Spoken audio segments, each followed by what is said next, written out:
Mike, Brian Kenny here. Great to have you back on.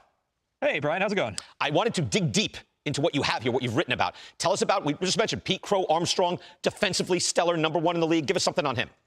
Well, obviously, he's #1 in outs above average this year. He's #1 among outfielders over the last 2 years. But my favorite thing about him is that he's too good at his job. And what I mean by that is he's so fast. He's got such great reactions. He makes these really difficult plays and doesn't even have to dive. He's really been diving barely at all this year. So watch this play here off the bat of Tommy Edman. Does this look like anything super impressive to you? Right. No. Did this make any of the highlight reels? Probably not. Right. 10% catch probability on Wow. that. 10%. Wow. And that's because everybody loves to judge outfield defense by like the last half second before the ball gets to him. He got off to a jump so amazingly good. It was 14 feet better than average before the broadcast camera even turns to him. The play is made, right? Him catching the ball is not the point there. It's what he does before that. And I love that about defense. You can be so good, you don't even have to make it look good. This, just to point out, this, we've gone over this ground before. This is what scouts used to say years ago, but you had to be a very good scout. You had to be watching every play, know the reaction times. Now we can measure it and actually see precisely. Like that being a 10% catch probability is amazing. All right, Aaron Judge is hitting .427. He is tied for second in all of baseball, Mike, in singles. He's one off the league lead, and that's Bryce Torrens.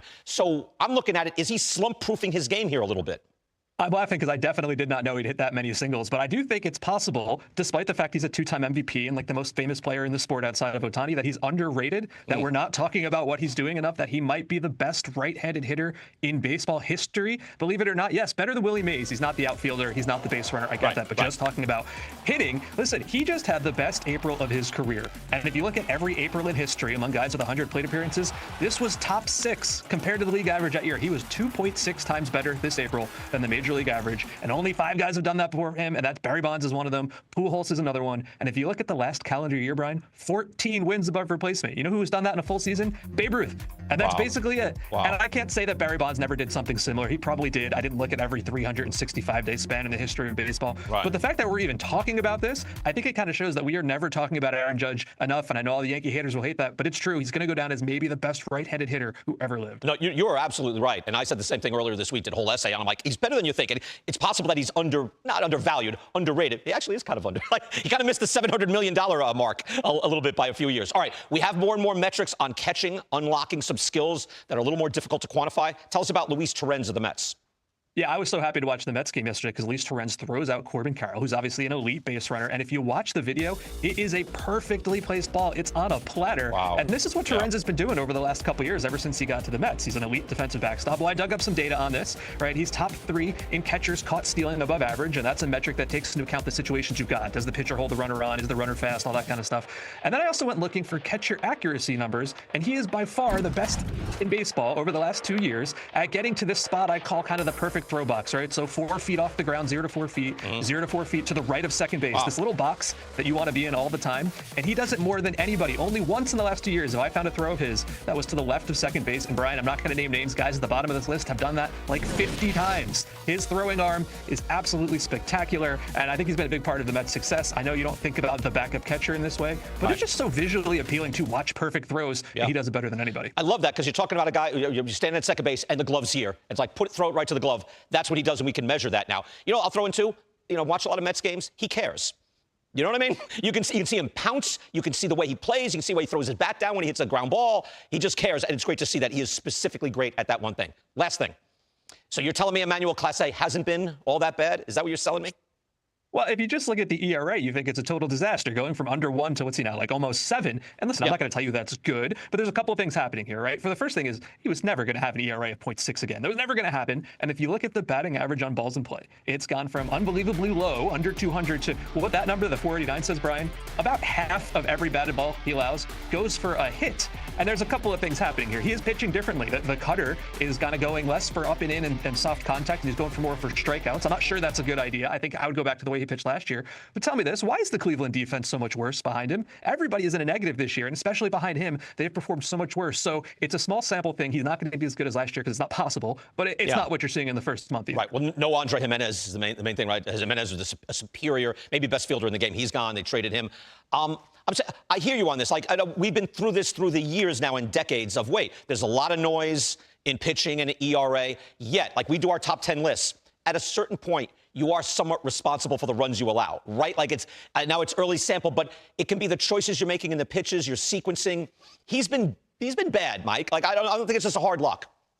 I don't know if I'd say bad. You look at the underlying metrics, the FIP, the expected ERA, they would all say somewhat worse than last year. I'm absolutely not hand-waving away everything that's happened. But Brian, a batting average on balls in play of almost 500 is obscene. And I agree with you, it's Jimenez, but it's not just Jimenez. Steven Kwan has been a lot worse this year. Jose Ramirez has been one of the weakest defensive third basemen in baseball this year. I don't know if that's real. I don't know if that's just a weird April thing, but these are real things that's happening behind him. And if these guys don't start catching the ball, it's going to be really hard for Clase or any reliever to be successful. This is where, just to give it more depth, you have to actually go into the plays that are feeding and making the stats, right? I saw Ryan Stanek with the Mets get dinked and dunked and they lost the game. And it's he failed, and it's they were little dribbler hits. It can happen. When it continues to happen, I'm just saying you're usually somewhat responsible. Anyway, great stuff. Mike, thank you so much. We'll stop Thanks, there. Brian. I appreciate it. On this show, we do see the game through the lens of the general manager. And I think it's become fashionable to praise GMs to use what we now call prospect capital to get major league talent. It wins the day, but you do have to remember, it comes at a cost. Think Jeff Bagwell. Think John Smoltz. Traded as prospects would later blossom, become Hall of Famers, of course. That prospect capital can become major league breakout talent, and it's happening a lot this year. Let's keep score and do a little digging in. We start with the trade deadline 2022. The Astros get Christian Vasquez from the Red Sox. They wanted to get better catching for their playoff-bound club. The price? Wilyer Abreu. Now a 400 on-base, 500 slugger with plus defense. He's only 26, 4 more years of club control. Somewhere in St. Louis, former Red Sox GM Chaim Bloom is saying, "You are welcome." Trade deadline 2021. The Mets get Javi Baez for their stretch run. He hits well enough while also antagonizing Met fans. The price? Pete Crow-Armstrong. PCA is breaking out for the Cubs this year, currently #1 in base running runs, #1 in fielding run value, also slugging over 500. He's only 23 years old, 5 years of club control. That's a flat-out bad trade. Same trade deadline, 2021. The Brewers get reliever Daniel Norris from Detroit. The price? Right-hander Reese Olson. Norris is long gone, while Olson has become a mainstay in the Tigers' rotation. He currently has 33 innings of a 3.55 ERA. He's 25 years old, 4 years left of club control. Same trade deadline, 2021. The Yankees deal for the mercurial Joey Gallo. It's a 6-player trade, but the main price? Super utility man Josh Smith, who is crushing it for the Rangers. He had a nice 3-win season last year for them. Right now, he has an on-base near 400, a 137 weighted runs created plus, and get this, he's played 7 positions. Gallo is a washout in the Bronx. That's what we call in the business a disaster. I want to point out, most every GM, if he's transactional, is going to have some trades that come back and bite. But there's more. Right after the 2021 season, Cleveland looking for pitching. They acquire Tobias Myers from the Rays. Myers has turned out to be a decent pitcher now for the Brewers, but he's bounced around through 3 clubs. He's been waived. He's been released. The price to Cleveland? Junior Caminero. Last year, hit over league average, age 20 season. This year, age 21. He's slugging .462 for Tampa Bay. Yeah, 21. 5 more years of club control. Ouch. And 1 more from last year. The Yankees wanted some speed, some fire. They definitely got it last year in Jazz Chisholm. He slugged .500 for the Yankees last year. He definitely sparked that club. I want to be fair. But he's dipped a bit this year. And the price? Augustin Ramirez. It's early, but Ramirez, in his age 23 season, is a catcher slugging .710 for the Marlins currently. After this, his rookie season, it's 5 more years of club control. That could be a very steep price. See what we're doing here? I don't want to go over every trade ever made, but did you know the following players were also dealt away? Let me back up a little bit. Did you know the Dodgers traded away Yordan Alvarez and O'Neal Cruz when they were in the minors?